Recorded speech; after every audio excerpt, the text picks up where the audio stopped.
23/4/2024 இன்று திருச்செந்தூர் முருகன் கோவிலில் சித்ரா பௌர்ணமியை முன்னிட்டு பக்தர்கள் கூட்டம் அலைமோதுகிறது.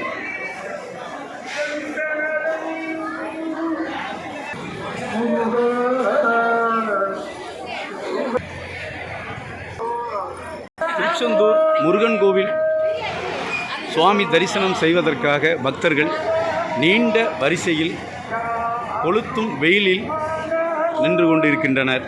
பக்தர்களுக்கு கூடாரம் எதுவும் அமைக்கப்படவில்லை, குடிநீர் வசதி செய்து கொடுக்கவில்லை. இந்து அறநிலைத்துறை என்ற பெயரில் இந்துக்களுக்கு செய்யும் கொடுமை.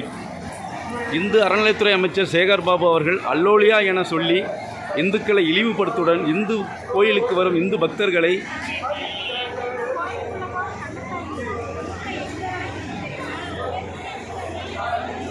கடுமையான வெயிலில் நிற்க வைத்து இந்து அறநிலைத்துறை வேடிக்கை பார்க்கிறது. திருச்செந்தூரில் பக்தர்கள் கடுமையான வெயிலில்